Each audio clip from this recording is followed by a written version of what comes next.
बिस्मिल्लाहिर्रहमानिर्रहीम। अस्सलाम वालेकुम स्टूडेंट्स, उम्मीद करता हूँ आप लोग सब खैरियत से होंगे। आज हम accounting ICom part 2 chapter number 4 companies account का next question problem number 5 solve करने जा रहे हैं। सबसे पहले हम अपने क्वेश्चन को रीड करते हैं। Trading corporation was formed with N authorised capital of ₹50,000 ordinary shares of ₹10 each. एक ट्रेडिंग कॉरपोरेशन फॉर्म की गई थी जिसका ऑथोराइज कैपिटल 50,000 ऑर्डिनरी शेयर था और एक शेयर जो था वो 10 रुपये का था। On 1 January 2016 the company issued 30,000 shares to general public. 1 जनवरी 2016 ने कंपनी ने 30,000 शेयर जो है वो जनरल पब्लिक को इशू किए and 5,000 share were issue to a vendor, और 5,000 शेयर अपने एक वेंडर को इशू किए थे जिसका नाम था mister Asgar, from whom company had acquired machinery worth ₹50,000। उस वेंडर जो मिस्टर असगर था उससे आपने 50,000 की मशीनरी खरीदी और उसके अगेंस्ट आपने उसको 5,000 शेयर्स इशू दे दिए। Application were received on 10 January 2016 only for 25,000 shares. Application जो आपको रिसीव हुई हैं जो जनरल पब्लिक को शेयर इशू किए थे उसके अगेंस्ट वो 25,000 थे। On 20 January 2016 shares were allotted to the applicants. 20 जनवरी 2016 को अपने एप्लीकेंट्स को शेयर्स अलॉट कर दिए। Pass the general entries in the books of the company and show the balance sheet. तो सबसे पहले हम अपने मेन पॉइंट्स की तरफ देख चलते हैं। सबसे पहले हमारे पास ऑथराइज कैपिटल था, 500,000 शेयर्स थे और 500,000 अमाउंट थी और 50,000 उसके शेयर बने थे। उसके बाद इशूड कैपिटल हमारे पास 3,50,000 और 30,000 शेयर्स थे। अब उसके बाद यहाँ पे जो इशूड कैपिटल था वो हमारे पास बेसिकली 30,000 शेयर हमने पब्लिक को दिए और 5,000 शेयर जो थे वो हमने अपने वेंडर को दिए, क्योंकि हमने 50,000 की उससे मशीनरी परचेज़ की थी तो उसके अगेंस्ट हमें पैसे देने की बजाय हमने 5,000 शेयर्स दे दिए। इसका मतलब ये हुआ कि हमारे पास टोटल जो इशूड कैपिटल के शेयर्स थे वो 35,000 बने।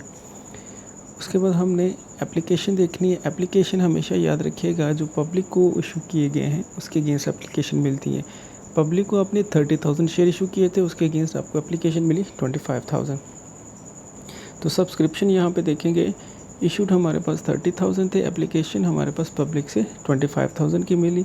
तो हमारे पास जो केस आया वो अंडर सब्सक्रिप्शन का, जो कि 5,000 लेस और रिमेनिंग जो शेयर होंगे वो अंडर राइटर परचेज़ करेगा। एक बात यहाँ पे क्वेश्चन में हमेशा याद रखनी है, क्वेश्चन के अंदर जब अंडर राइटर का जिक्र आएगा तब आपने वो एंट्री पास करनी है, अदरवाइज़ उसकी एंट्री आप पास नहीं करेंगे। इस क्वेश्चन के अंदर अंडर राइटर का जिक्र नहीं है इसलिए हम 5,000 की एंट्री पास नहीं करेंगे। उसके बाद फेस वैल्यू हमारे पास 10 रुपीज़ पर शेयर है और केस जो है वो हमारे पास इशूड एट पार।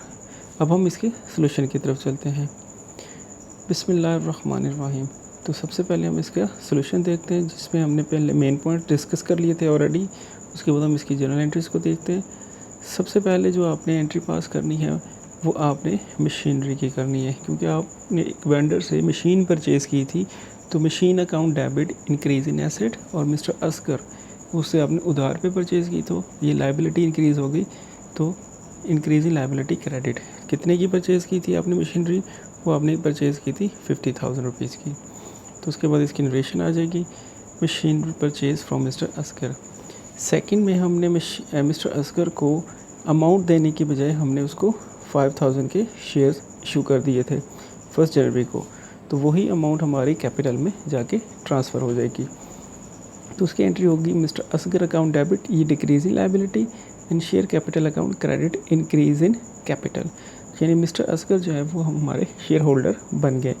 वो कितने के बने, 5,000 शेयर थे और एक कितने का था, 10 रुपीज़ था। तो टोटल हमारे पास अमाउंट कितनी आ गई, 50,000।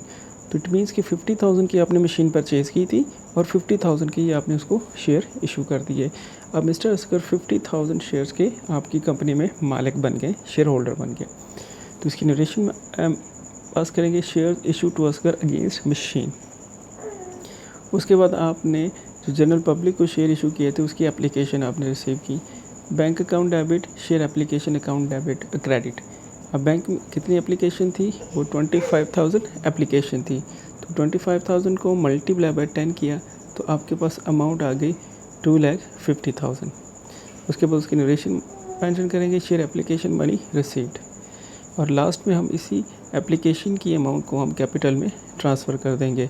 तो वो एंट्री बन जाएगी share application account debit and share capital account credit.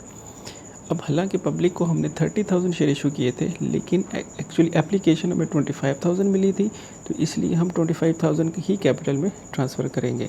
25,000 को मल्टीप्लाई बाय 10 किया तो आपके पास अमाउंट आ गई 2,50,000 और इसकी नरेशन हो जाएगी amount transfer to share capital account.